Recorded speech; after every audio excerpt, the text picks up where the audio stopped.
Moukébaï, sans être payé, il a montré à tout Congolais, à tout Kinois, qu'il était le seul défenseur des Kinois. Ok. Aujourd'hui, tout ce qui se passe, j'ai Coco, Jantini, Godepoy, les 3G de la ville. C'est ce que Moukébaï dénonçait depuis. Oh, bah, Godepoy va faciliter l'emprisonnement Moukébaï. Le député ne va pas Moukébaï va gérer du cas. Moukébaï, ils ont raison. Ils ont normalité. J'ai Coco, le Moukébaï, tous ils étaient là.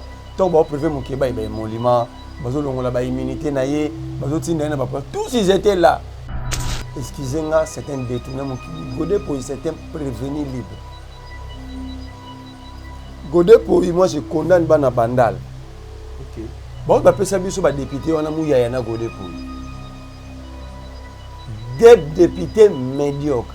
Ah, mais je vous dis, tous ceux qui me soutiennent, ceux qui pensent que moi, Marley, je suis dans un bon combat et je suis dans la vérité, je vous présente un homme, Mike Moukébaï Nkosu. Dites-moi quelle est la décision que j'ai compris. Banda même temps, j'ai député provincial. Tu as comme vice-gouverneur à Sala, à appuyer dans la ville où ils ont un avantage à qui. Parce qu'un bon leader, c'est celui qui fait avancer les autres. Quand vous regardez Kinshasa tel que géré aujourd'hui, la ville a évolué. Mais les amis de ACP et la cellule de communication de la tête de ville, les deux là ont fait quand même une panoplie, il y a la réalisation et Gentini. Mais déjà, il y a un problème. Gentini, d'abord, bateau, il faut pas qu'on ait un défaut de qualité. Ils ont quel contrat avec les Kinois, les gens là? Ils sont des corrompus. Gentini leur a donné l'argent. Gentini donne 12 000 $ à ces trois-là. Mais pour la sécurité des 17 millions de Congolais, ils donnent aussi, des Kinois, ils donnent aussi 12 000 $ le mois. Le général Blaise Kilimbali, Manaka, son voisin vivant, Balo Banana, son accouche. Donc notre sécurité égale bêtise ouana. Ils vont valoir même des niveaux, na bêtise ouana no sana rotana. C'est à Gentini de présenter le bilan ou eux. Et ils ont quel contrat social avec les Kinois, les trois là.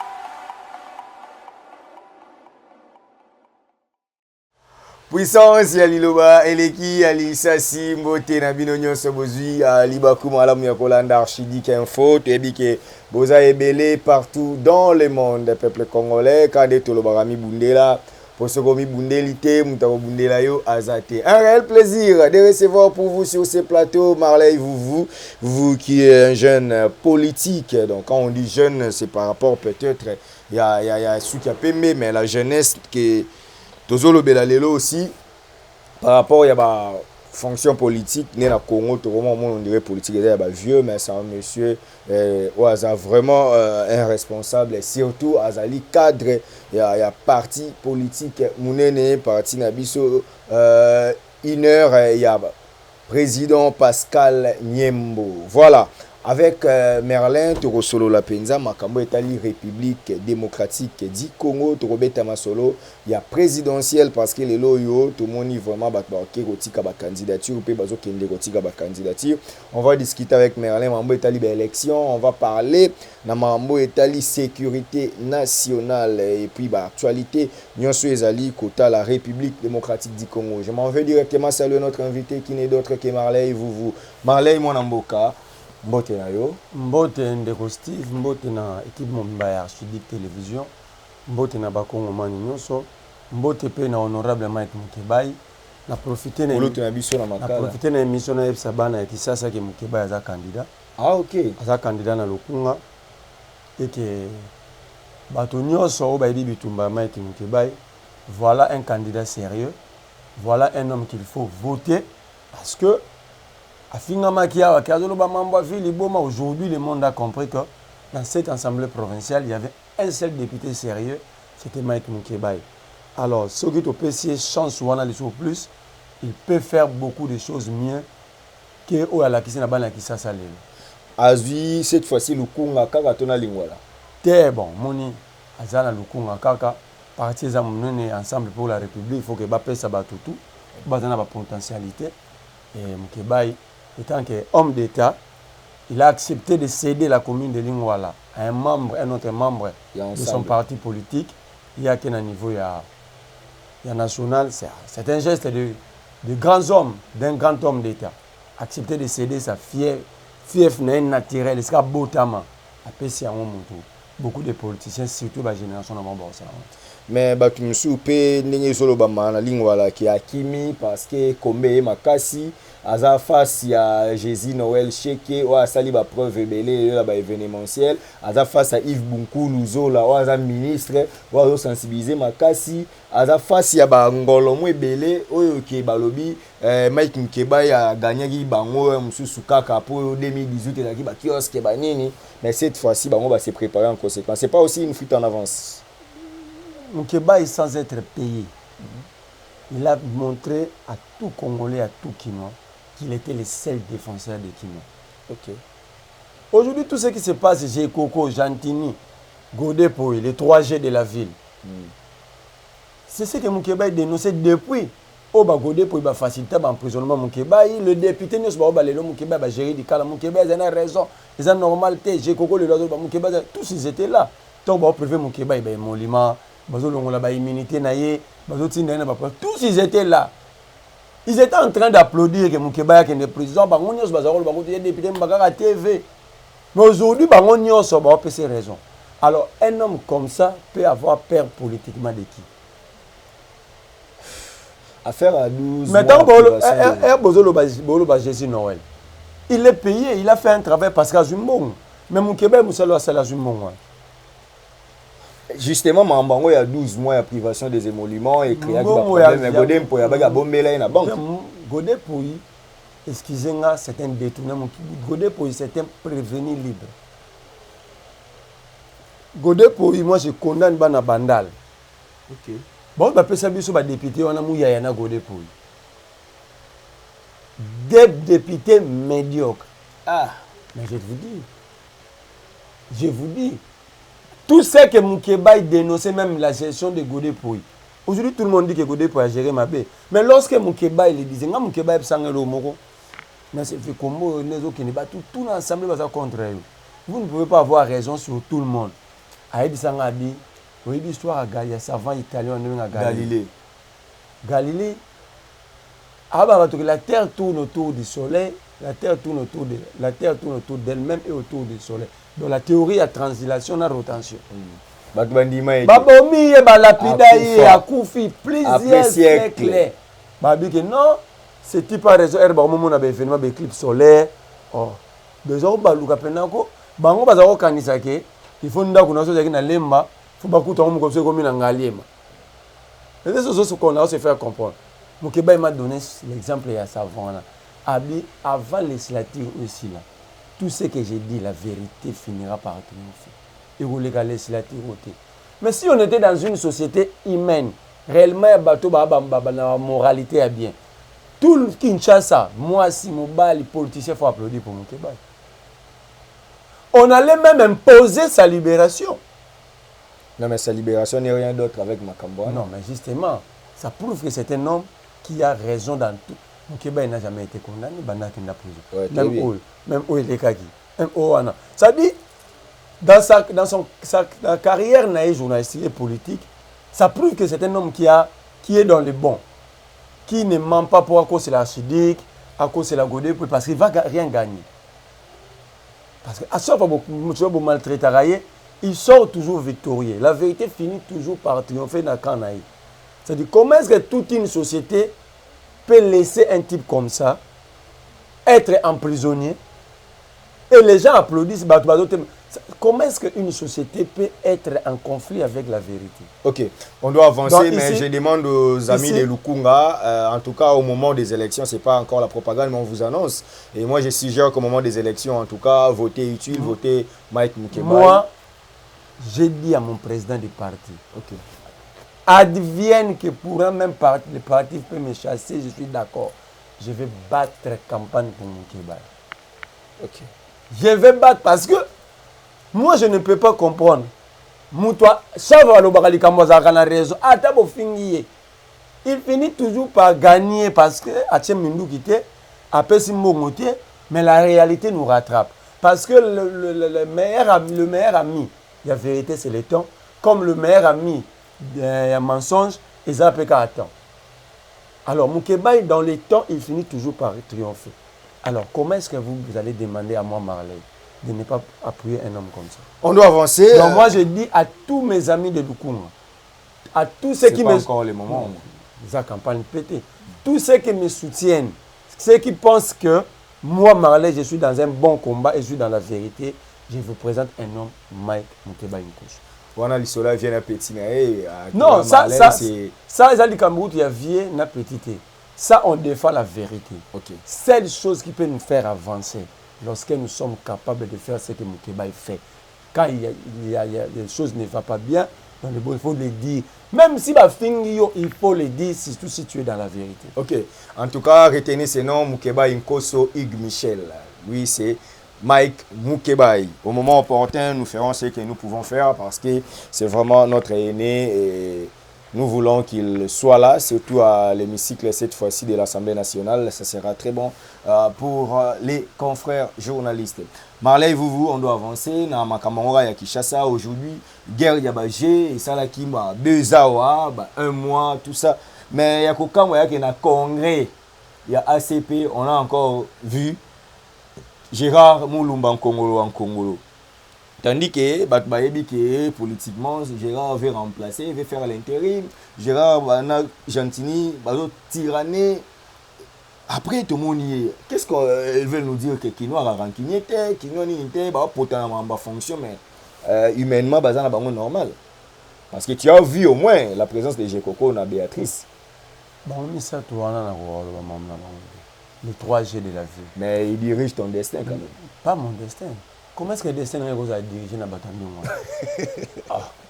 Vous blaguez avec ma vie ou quoi? Mais t'es Kinoa. Je suis Kinoa. Ils prennent les décisions à ta place. Non. Leur décision, d'ailleurs, c'est l'exception qui confirme la règle. Leur décision ne s'applique pas sur moi. Okay. Comment est-ce que des médiocres comme ça peuvent décider sur mon avenir? Les dirigeants sont médiocres. Mais ils sont médiocres. La médiocrité, c'est ça insulte, c'est ça diffamation. Oui. Ils sont incompétents, ils sont médiocres.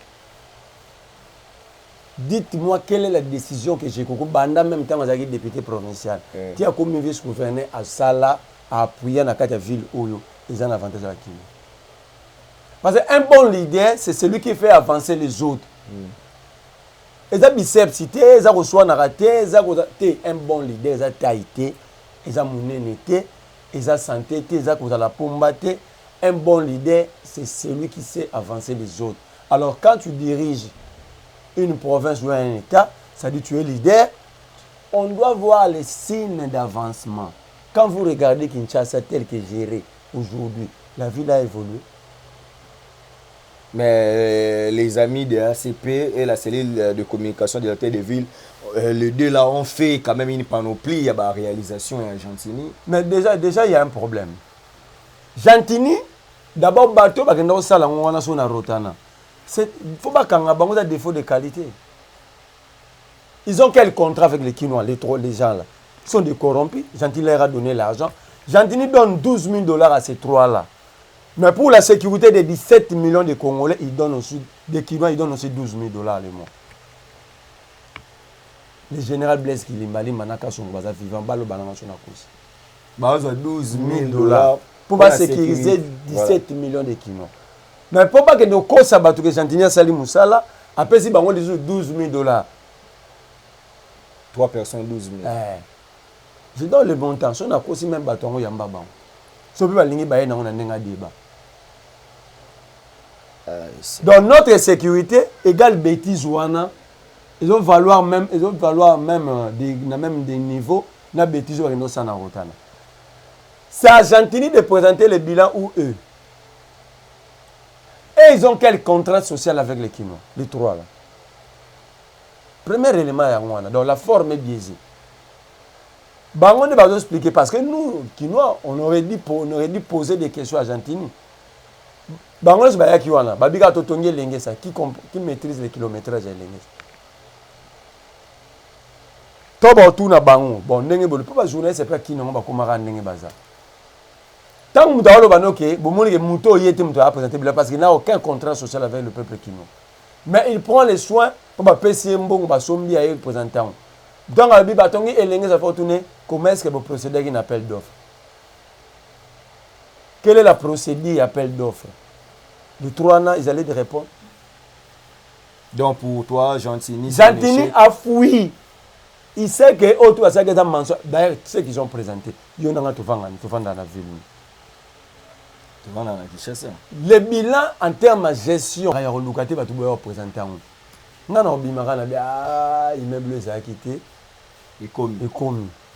Nzela où ezaki te a Birmanie ezaki te et comme ya mwana ba osala te basali te eloni la skriba sa nzela yo moni ba boya batongi nzela izako ba ba ba na ka niveau mais za nzela te jo lingi l'examen tukano kana maradamo on peut construire des caniveaux pe batiki yo mona ba ndilo ba ki kuiti banda ba bandi 5 ans banda Argentina comment on nous a dit que c'est une stratégie bako inaugurer mbala moko et permettre que campagne électorale. Donc bon c'est là bato paysage unique pour la campagne électorale. Paysage unique. Mais bon kasawana ba bongisa yango na projet 100 jours. To ba commune Chilenge lo ba ndo sa ngo suste. Et pour faire kimbango. Tanga ba yesu na kisasa 0 tour bazonga suna bokasa te. Kendo tala ngo sundele. Marley, on doit avancer. Et j'ai Coco quand même. J'ai Coco qui reproche la gestion de Gobila. Il mérite quand même de diriger Kinshasa. Gentini représente la malédiction pour la ville de Kinshasa. On prend encore la peste. Hein. Les mots sont forts quand même. Ce ne sont pas des mots forts. Bon, bah, mots faibles les Arabes. Non, trouve un autre mot quand même. Non.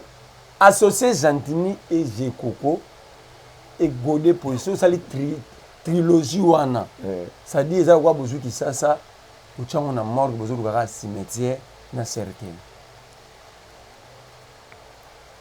Mais pendant que la législature en haute, on a 3 mois, vous pouvez quand même supporter que bah, si ça mandat. Si Félix était sérieux, j'ai Coco Gentini dans l'Assemblée provinciale au Boman.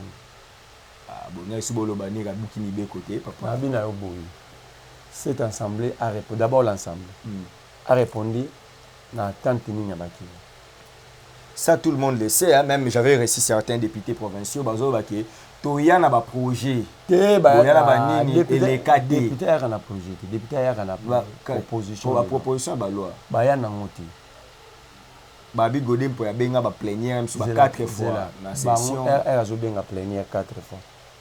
Le président, c'est la plénière qui est souveraine. Ba ça la démarche. État que souveraineté za na maboko là-bas.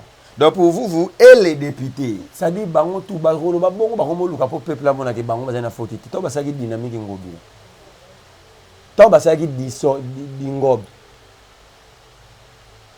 j'ai maman ba plaignait il profitait ba ko $4,000 le mois bando tout na ngobila $4,000 au pesa par mois aux joueurs. Donc ils ont participé. Nous avons la liste des députés, notamment des députés provinciaux, notamment dans le plateau. Baza 48. Moi, mon Kebaï. Pour ceux qui battent, bah côté qui n'esprit à mon Kebaï. Hein? Gentini a bloqué dans ma maison. Ok. Donc en fait ici, le problème de la ville, c'est l'Assemblée provinciale et son exécutif. Donc le législatif, l'exécutif, ils sont tous complices, il y a des destruction malheur à Bakino. Alors les 47 députés et bateau tout dirigé côté exécutif sont des gens à mettre en prison. On élargit encore les champs quinois. Une vidéo révélatrice. Il y a prétendu criminel Big Boy Koloba, Kokende plus loin, mais ce qui a beaucoup dérangé les gens, c'est d'aller même citer le général Kassongo, qui serait à la base. Il y a bah, kidnapping na bango. Et ça là qui m'a tolé, belé, Marley, vous. Tu as crié aux déclarations de ces gars ou tu as compris que c'était un théâtre. En tout cas, essaye de nous dire. Makambo Big Boy à lobby, on a ton dimanche. Comment est-ce que moi je peux lutter? Il a affirmé parce que c'est lui qui œuvre dans ce bango. Déjà, ce qu'on a dit, tant que ça m'a basé, on va être au coup, Fabio Morote, il faut le vérité. Il y a besoin de 5 minutes à chacun. Le magistrat avait refusé. Le juge avait refusé devant tout le monde. Qui n'avait pas décrié la célérité avec laquelle on va s'aller procéder. Une procédure accélérée. Dans la décret qui a monté. Pour ça, le Lobaki, banana big boy baza ba chirurgien. Le rein est relié à d'autres organes en zoto. Alors, si on a mabe et perdre valeur dans notre nango et ça justice. Qui faisait des opérations pour l'ongora bien, hein, et qui n'a rien été normal. Ça dit faut un expert. Alors, conservation nango banana ba il faut un expert encore. Baza bomba on a ba morgue ni na ba chambre froide ni. Pour ça la garde même. Ba véhicule baza utiliser na hôtel la banana. Baza yi bana ba moto. Le bana mbongo sono ba véhicule. Qui leur donner le véhicule. Vous comprenez. C'était un dossier à garder. Moi, j'avais compris pourquoi les gens qui sont là publié le. C'était pour comme ça on procéder à flagrance. Parce que bato bon so bakangi bango ba garder bango en secret. Bobandi ko même pousser bango batanga bato batanga réseau. C'était un réseau. Oh ouais. Mais quand on bakangi bango a comme un magistrat, a comme même OPG comme tout dans mon question. Bon yo, a go filmer bango yemo ka ça va s'arranger. A violer d'abord ce qu'on appelle un principe à droit, la présomption d'innocence. A filmer bango, yemo ka bani auditionner bango, maintenant ce moment la vidéo à mettre en sur la place publique. Il a cherché à provoquer la caméra publique, à pousser justice dans la procédure à flagrance, pour la célérité et si la bonne. Moi, je crois que si nous sommes sérieux, ici, là, il faut réouvrir ce dossier. Parce que vous ne allez pas nous dire aujourd'hui qu'ils sont devenus fous. Mais on se faire comprendre. Donc nous devons retenir que les gars là. Je ne dis pas que Patrick Mouyaya est Batangi. On comprend. Et nous avons vu tous la défense de Mouyaya.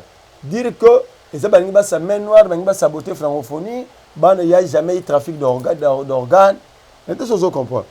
Oh, biso de nous c'est la banane de baluba. Oh, toi tout le monde a procès Big Boy na zaondi. Maintenant je suis yo ba non vérité. Mais tout ça on comprend. Mais Mouyaya bato ba ondi mama na bango. Mouyaya zoloba qu'il n'y a jamais eu trafic d'organes. Non, mais il n'a pas cru à ça. Non, il n'a pas cru comment parce que les criminels étaient entre les mains de la justice. Lui Mouyaya ne sait-il pas que lorsqu'il y a un dossier devant la justice, tout le monde est exempté de commentaires. Il y a Bandero Linga à calmer. Non, tu ne peux pas calmer. C'est la politique extérieure. Non, les gens pouvaient quand même dire que là-bas il y a trop de crimes. Ceux qui n'étaient pas criminels. Sur les Jeux Olympiques 2024 il y a en France. Ceux qui sont criminels. Parce que Jeux Olympiques est joué. Ça, c'est quelle théorie? Non, le Congo est très mal réputé comme en Afrique. Est-ce que la francophonie, les réputation Congo comme madame? Ça vous a donné quand même une visite. Réputation madame.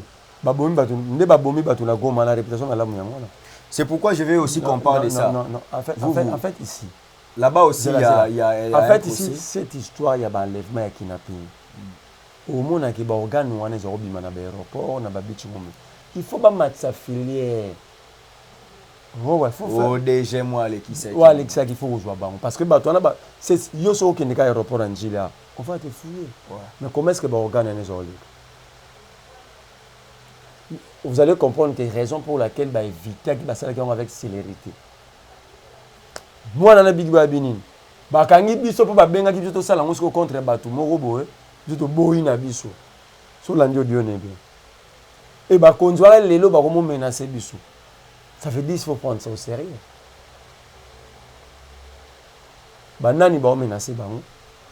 Parce que la prison c'est l'endroit où mutu azaka na sécurité ou les kabatutu. Mais si on a une insécurité, alors on estime que à une insécurité en étant en prison.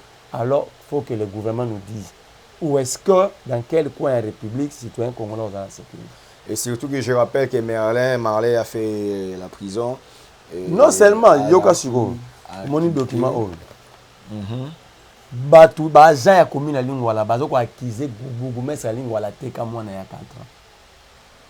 Ezate ke na olo bana mon document ya collectif ba agent agent communal. Agent communal. République démocratique du Congo ville de Kinshasa. Le 19 juin 2023. OK. Pour moi la question authentique ba déposer yango na secrétariat courrier. Gouverneur a des services à courrier. Ouais. Moko za na compte hôtel ville Mobimba, moko za kayi moko. Ça c'est vrai. Yango moni au moins la signature za ba accusé de réception. Ba déposer yango le 20 juin.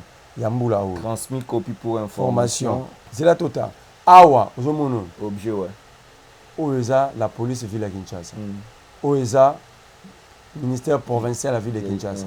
Yegout bango ba tiena air. Va recevoir le 20 juin à 14h48 déjà un numéro d'enregistrement dans 2370. Awa ozomono aner. Oyo oza commissariat Lingwala. Et au commissariat secret provincial onde ya Lingwala. Omoni bango ba recevoir on a 15h51 minutes. Numéro d'enregistrement dans 15 171. Transmis copie pour information. Objet de demande SOS, la commune de Lingwala. Okay. Transmis copie pour information. Honorable président de l'Assemblée provinciale. Kuna ou d'épargner, toi y a un problème. Okay. Par la présente, je viens auprès de votre haute autorité vous informer de la situation qui amène la commune de Lingwala en chaos. Les agents sous statut plus arrêtés sont privés de leurs attributions. C'est la famille du bourgmestre qui travaille à la place des agents avec les incompétences notoires à 10 ans aux requérants que les fonctionnaires sous statut n'ont plus droit. Seulement eux. Manque de la coordination entre les services et le bourgmestre. Le premier cas grave, le chef des services contentieux est chassé de la commune. Il fut remplacé par l'un des frères du bourgmestre. Comme scandale, ils ont vendu un enfant de 4 ans et il a fait fuir son frère vers le Bukavu. Comment ça peut être possible que batu bakanga batu oyo na leki ya bourgmestre leki ya bourgmestre bakimi obusa kimisa komona Fiston Baroud.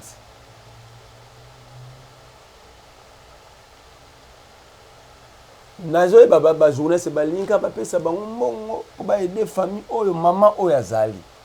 Mama ya mwana. J'ai discuté avec lui. Et comment ndeni pour bateka mwana? Mbongo bakaba bakina para batu ndengeni.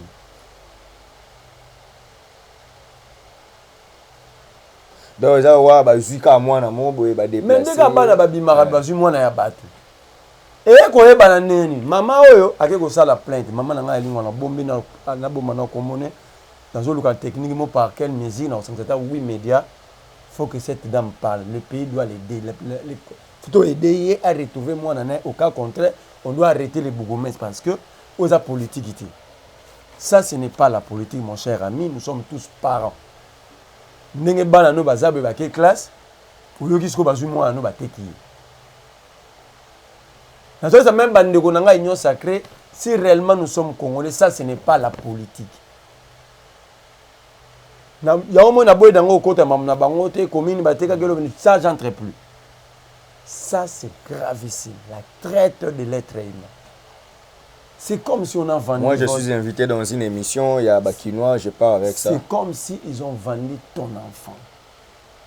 Pourquoi toi la culture fait comme la nanu yo na nzoto pour toujours la raison. C'est pourquoi moi j'aime mon kebaï. C'est pourquoi moi j'aime mon kebaï. Il n'attend pas que toucher la famille na yé. Ça c'est gravissime. Mais bateau boti ka maman oboy. Mais maman batte ki mwana na yé. Le bolo ba ke maman n'a pas voté bino. Parce que ça congolais ça c'est électrice. Famille na yé. Ba voté bino. Et dans le temps ba kombo ya batu awa, so na kosi ba kangisanga. CPO ya aner ya lilo ya Lingwala. O azo sala intérim à l'époque azaki adjoint. Yé mutakenda okanga batu. Ou batekaka mwana. OK. donc faut pas CP wana batu na ye ndenge nini yokangaki bato me bakenda na justice te pe babima aza wana yemda koba numéro 1 ya ANR ya Lingwala. Bob Massoudi, un autre agent à ANR ya Lingwala. Bob Massoudi même n'a pas ce document là monsieur na c'est lui qui a écrit ton beaucoup mais c'est mon pression. Bob Massoudi a écrit na Redo qui a vu la Kinshasa pour dire que nous avons arrêté bateau ba tekimo na bateau et parmi bango il y a le petit frère du Bougumès à Lingwala et le Bougumès nous fait pression to ko supporter pression. Bazwa Redo batou na e. Qu'avais-tu fait quand ton agent t'avait saisi na Kaoyo? Le commandant Siat Lingwala, colonel Bébé, na Ops, na capitaine Wazawana. Ce sont eux qui avaient gardé qui ont eu à garder ces gens à Cachot. Baïbi sabiso bateau yo babima ki ndenge ni peut procès salamate maman na retrouvé moi na nete voilà. C'est un dossier très Bazwa Bougumès à Lingwala. Ce que tala banda ba komela bango na ba date le 20 juin. Le l'autre le 40e. Pourquoi est-ce que bango nyonso ba beta eloko yo kara? Est-ce que tolobate que l'état congolais bon dazo ko enlever bato?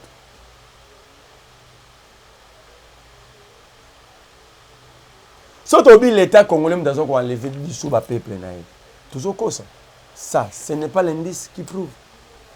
Ce n'est pas ce qui prouve. La ligne Stali a joué bien. Parce que c'est quand même grave. Faut le stylo qu'on encercle paragraphe ou déjà zoomer dans le cas c'est très important. C'est gravissime. Okay. Moi, je n'entre pas dans le débat, je sois commune, là, il y a un combat politique. So d'accord, tu as au profiter. Mais côté humain. Côté humain, je demande à tout Congolais à Rolanda Bissou. Au bazar na moyen de contacter Bissou na mbongo mikimi ki ba sunga Bissou. Tout le que la maman na ba avocat parce que tu ne pauvre maman za maman ya mukolo atekaka niko tukaka mapa. D'ailleurs pour ba kendo kanga batwana, elle a eu dépensé encore $200. Un pauvre qui la police na Bissou mutaza na problème a besoin sous $200.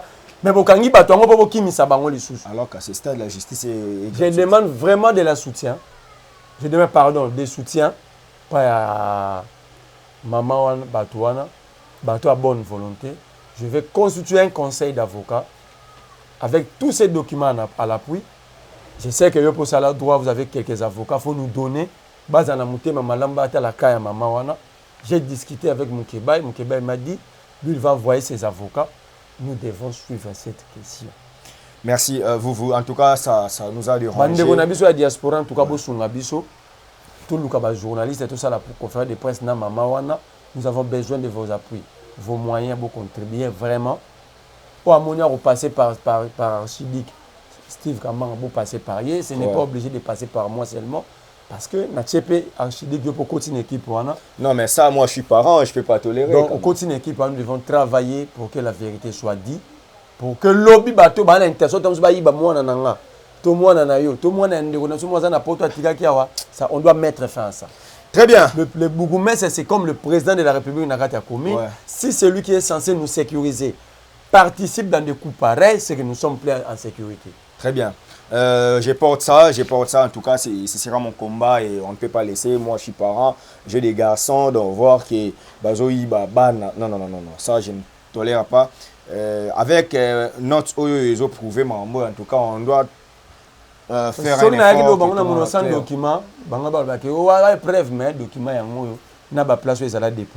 Comment ANR, service à renseignement, on peut vous déposer un document pareil? Ok. Vous critiquez Félix. Encore Mikolo Songo, il a besoin d'un problème. Nous avons des sujets pour dire aussi, c'est moi Mbango Starly me signale que tu consommes minutes n'abisso déjà n'y en sort. Mais on est vous depuis la candidature de Salama, tout le monde déjà 3 candidats en opposition. Quel candidat opposition mon commentaire? Augustin Matata Poli, Aza candidat à l'opposition. Tomoni Costa Mutamba Tungunga, Aza candidat. Et puis, on a un magistrat, on a autant de Rex Kazadi. Déjà pour être clair, on a une hypocrisie. Rex Kazadi na Costa baza ba candidat où Tshisekedi a utilisé pour ratisser large. Ah, mais c'est ça la vérité. Rex Kazadi, Tshisekedi le met là, le place comme candidat pour contrôler la diaspora. C'est ça le schéma. Ça, c'est la vérité. Et Costa?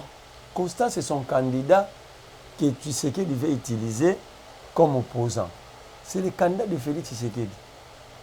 Quand on a démarré à la rupture, il y a Tshisekedi, tout ça. Est-ce que yo, ou que la classe, n'est pas intelligent quand tu regardes Costa Moutamba? Quand on a regardé physiquement, il peut dire la vérité.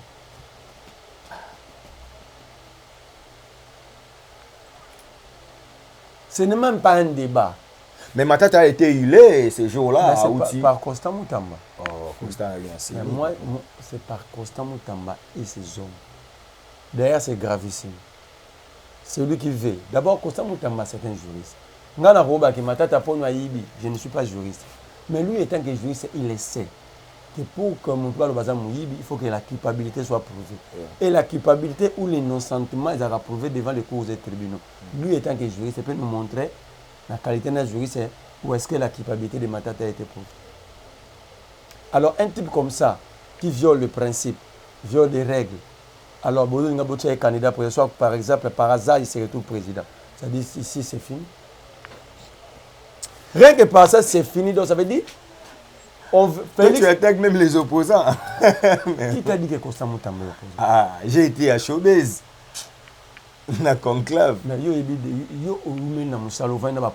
tout. Ouais. Il va faire des bruits comme ça, il sait qu'il y a l'arnaque. Mais ce que question est Merlin, moi je te reçois régulièrement, tu es un frère.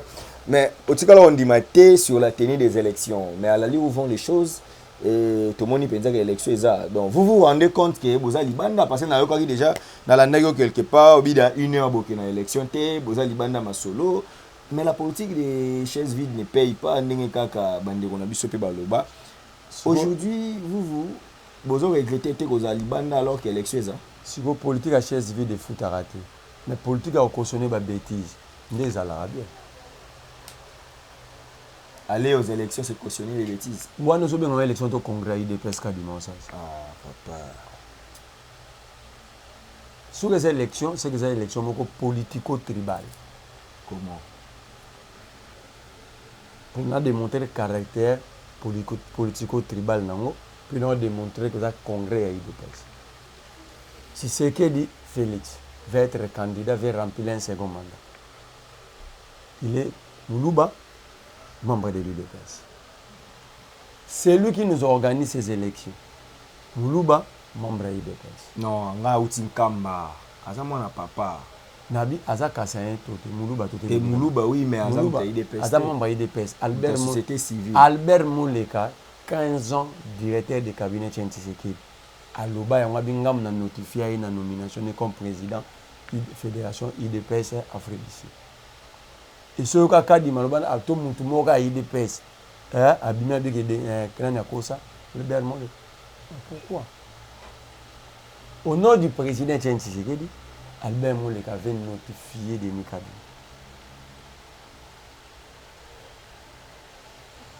C'est lui qui va sécuriser les élections comme ministre de l'Intérieur.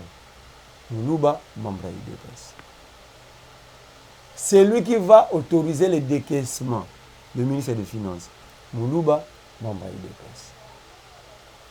C'est lui qui va encadrer les contentieux, ministre de la Justice. Moulouba, membre de l'UDPS. C'est lui qui va décaisser la gouvernance de la Banque centrale. Moulouba, membre de l'UDPS. C'est lui qui va confirmer les élections. Le résultat, Moulouba, membre de l'UDPS. Ah. Mais Kamoulette lui-même a dit que moi, je ne suis pas grandi au sein de l'UDPS, mais je suis né dans l'UDPS. Alors, on a fait, il y a Walesa. C'est tout ça qui est Munduki. Un grand homme comme ça, quand il dit des choses comme ça, il nous ça. Il y aura une hyperbole, pas utilisé. Moi, je ne suis pas grandi dans l'UDPS. Donc, l'équipe bat tout dans l'UDPS. Mais je suis né dans l'IDPS. Mais l'IDPS est né en 82. Lui, quand il parle politiquement. Ouais. Donc il n'a pas grandi politiquement à l'IDPS.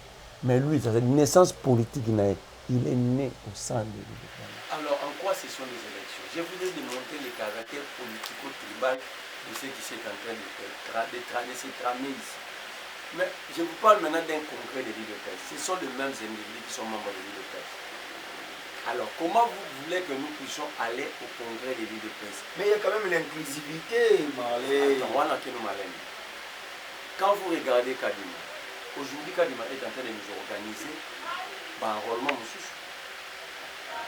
Mais vas-y, comment est-ce que vous pouvez duplicateur na bateau boye aïe na carte na ya kala na ba beti commune na base parce que beti ni waka no fait du moto na système. Ça je l'ai appris non, moi si on a ça comme exprès. Là je trouve que ça na ça duplicateur na commune na ngale. Moi c'est politique. Je dois avoir des arguments. Je suis allé quand la commune ça plus de 40 personnes ba commune na base de oh, on a la monnaie un jour.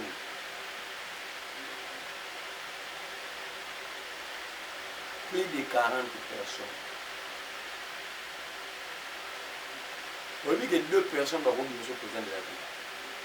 Pour 40 vont être dans le système. On se rappelle, on a tout la question. Qu'est-ce qui prouve qu'après audit, la carte de 6 000 des Américains? Si on a raison dans la conférence avec qui a publié, puis a obligé à publier, la liste a contentieux d'audit. C'est-à-dire après audit, il faut la savoir ma carte ni la mécanique, là où on peut ça là. Alors que un assaillant qui a mot, les gens vont critiquer. Vous voulez tout critiquer. Aujourd'hui nous sommes. Alors on a dans ça là et vous savez sur audit affiché. Parce que c'est un enrôlement. Pour bateau ba na système de ba continuer système pour nettoyer sous système parce que nettoyage des arabes ils a traité ils a nettoyage audit ils a nettoyage on a oya salité on nettoyer ya bien ya propre alors tant on bandi sur ça là-bas parce que je vous dis même ba o besoin temps on s'enrôler que bazo payer et puis ba duplicateur on bazo commater que ça duplicateur déjà ba carte ça enrôlement cas de mazo service mais alors que devons-nous retenir c'est que l'élection ça bino ko déjà les lots bino ba jouer c'est beaucoup non j'ai frère bala ça bino donc on est là soutien sur frère qui mondial bon on est ba bombe la biso ba gérer ka ba téléphone ni ya rapport bala ça bino déjà ba na bon techniquement na éviter de non bien document au seigneur à saisir bango une date telle faut gérer ba téléphone on va progresser tel parce que ba matériel est fort. Par là tu veux dire que bazan en prêté c'est quelque chose simple so on a le bien bon, ok, j'appelle le PCA.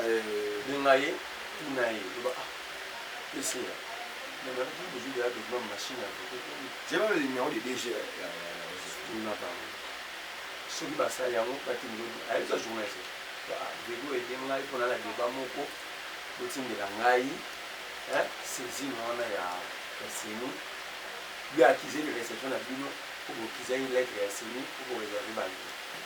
Ok, donc on peut sauter exact. Ça veut dire que l'autre aussi, septembre, tu dis deuxième mois. Les aussi, tu es en 2 mois. Octobre, novembre. Décembre, ça dit, ma moto est là qui va vraiment que bon, la manière de la campagne. Votre machine. Parce que tu vas confondre la machine à voter et la machine à rôle. Et ça, des systèmes différents. Alors là, tu veux dire que l'élection est ça. Tu as le retour, toujours qui est. Donc à la place de commune. Mais bon, bah, IDPS, bah, il y a ça qui va dire, bon, il y a un dialogue. Est-ce que tu sais le dialogue? Le bâtiment, il a pour savoir qu'il faut dialogue. Non, bah, communicateur, il y a opposition presque. Il a bien allé. Les débats, il y a le niveau, les les leaders, ça les déclarations. Mais ça, le monde a donc ça y rassemblement. Tu sais que les tiennes, à tellement de 31 juillet 2016, là, tu vas faire la vie. Dialogue wana ya kanchachi pour mater pour que joza kabiliste minene il faut dialogue monsieur pour trouver solution pour le problème souvent les gens qui les un leader prend ses responsabilités alors ici c'était moi fallu la demander un dialogue Merlin, tu mets sur Martin Fayoulou, rumeur, non, tout de suite, il y a eu des les candidats. Quand vous fallait avoir un candidat, on va non public. Ok? Avec un lobby qui si telle chose va préalable trouver la réponse, nous ne retirons pas. Parce que mais les gens auraient vu un échange de coups dans le cadre des house. Les gens sont d'accord que nous avons un échange de coups. C'est-à-dire identifier les bateaux. Mais déjà, on va soupçonner des parts, bien que la monnaie démentie après c'est peine. On va soupçonner des parts, il y a Prince là, Nico Marinier.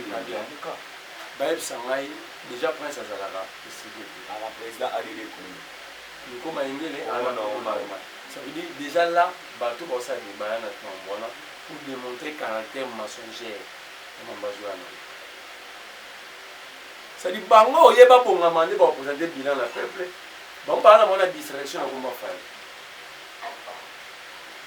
Voilà, tout se retirer le vocabulaire boycott, ils ont la rhétorique n'a plus sauté. Le vocabulaire n'a plus sauté de boycott. Mais t'opposer n'est pas préalable. Alors, on est sur la place publique. Sauf que la candidature, sauf au cause. Bon, on a tendu à dire. Bon, ça n'a pas place d'il faut arrêter la candidature. Alors, tu as eu des pestes, par exemple, on a des pestes qui sont la mouka, ou des secret. Bon, de toute façon, il faut le temps pour déposer la candidature en sur la place publique. S'il va changer ce qui est normal étant qu'il est humain, alors le bon Dieu sera en ensemble. Mais tu as diaspora belé basiliki, que s'il fallait lui faire ça, en tout cas, il est vomi par tout le monde parce que. Sikoyo, comment est-ce que les gens normaux, comment est-ce que les bateaux normaux peuvent décider sur les rivières? Peut-être aussi là, tu sur la rivière. Vous pouvez avoir une ascente c'était à Betty Kadio, chez nous, ce que tu dois vendre pour sur le land. Ok. Ça c'est bien, Toshite.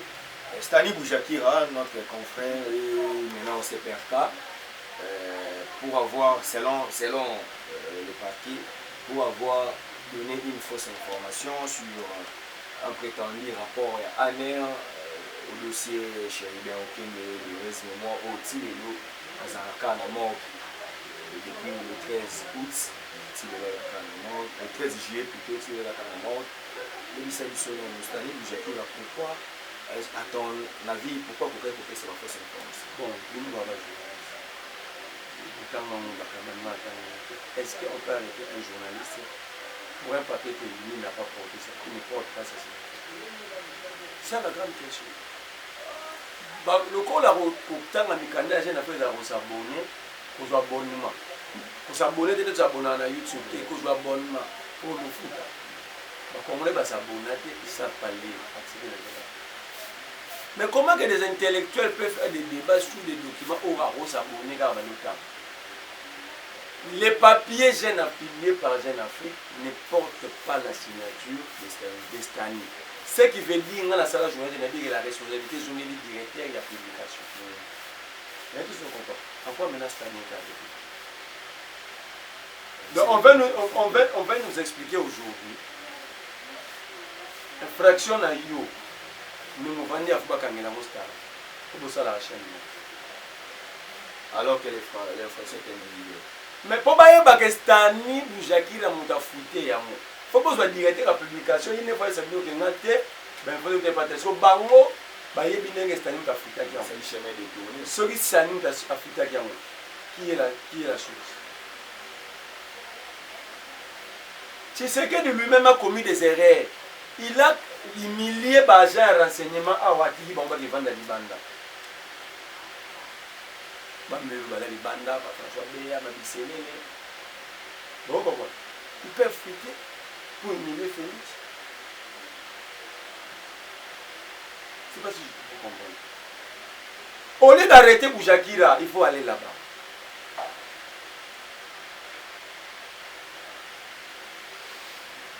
Donc, les trois ténors, il y a Aner Obada Libanda. Il a pris des gens qui étaient introduits dans les systèmes sécuritaires.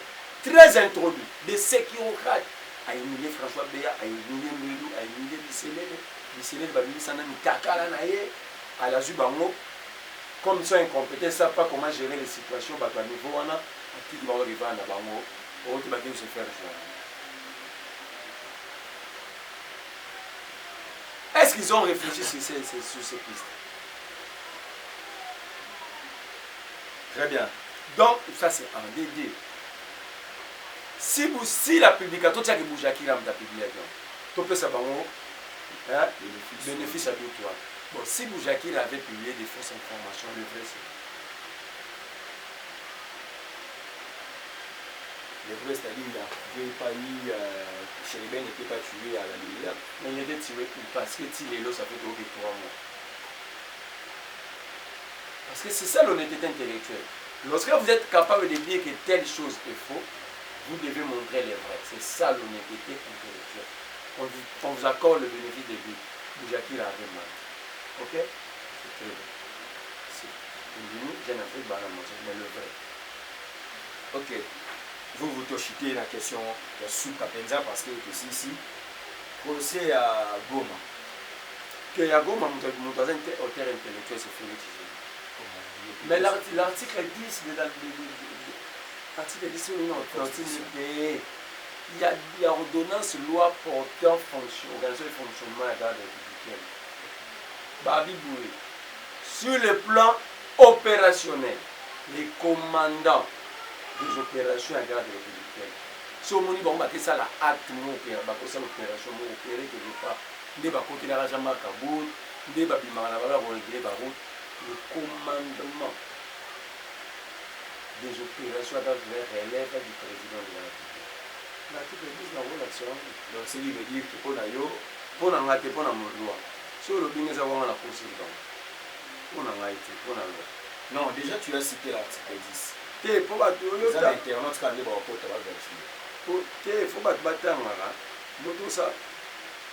la loi sur le fonctionnement de la garde républicaine. Il est à 2013. On avance pendant que tu dis ça. Maï, Nani, chité déjà. Article 10.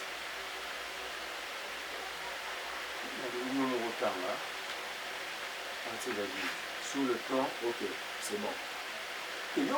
Non, c'est bon.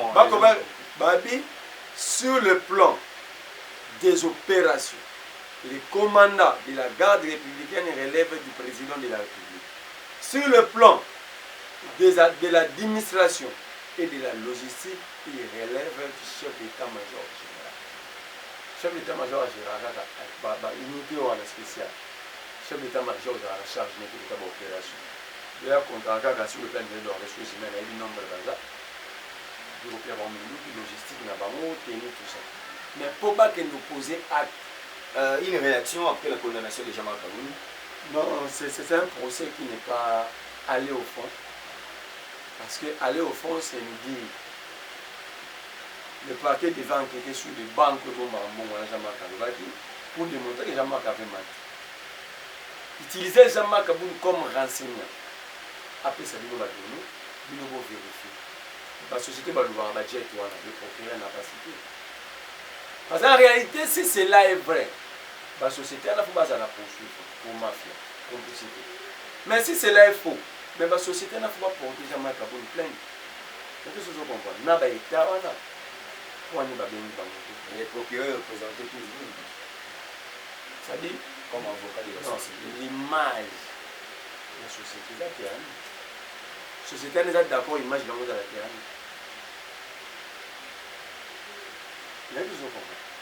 Mais je me pose tout simplement la question, pourquoi le procureur a évité que Bako Kanafa? Donc ici, comme le procès Kaba, vraiment la procédure Makabou, il y a un flou autour de ce procès. Il est caractère à la course électorale, non, c'est un faux procès. Il y a des vérités qui sont cachées. Et un jour, je demanderai à Jean-Marc Kaboul, même par intermédiaire, il y a Bakanou, il doit nous donner le nom des entreprises participant à ma firme, le numéro de ma compte bancaire. Et je sais que Jean-Marc Kaboul est capable de le mettre sur la table. C'est la fin de cette émission. Marveille, un dernier mot, au besoin. Non, je vous remercie beaucoup d'avoir pensé à ma modeste personne. Je donne le numéro pour ceux-là qui pensent qu'ils peuvent nous aider. Nous avons Sur la insisté situation. moi, na oba keka. Numéro na mesa 0 plus 243 89 39 31 940. Je répète, plus 243 89 39 31 940, c'est mon numéro WhatsApp. En tout cas, contactez-nous. Par défaut, contactez Steve Archidic parce qu'il est un politicien. Voilà, nous devons travailler pour trouver une solution dans Marambo. Ok, c'est par ici que nous bouclons complètement cette émission. Appelez-nous, en tout cas nous devons trouver une clarté, nous devons savoir beaucoup sur cette affaire car un parent sérieux, un parent responsable ne peut pas admettre qu'il y ait quand même ces trafics d'enfants. Et en tout cas, la loi portant la protection de l'enfant interdit cela formellement et c'est vraiment quelque chose à décourager. Donc, je m'associe à cette situation pour tout le côté clair. Vous contactez Bissoto. Comme dans la émission, un grand merci à Odette Lessa la Mégane, un grand merci à Emmanuel Mandanda, un grand merci à José Moulumba, le Bogard de Birmingham, Gauthier Bellé, le roi d'Angleterre.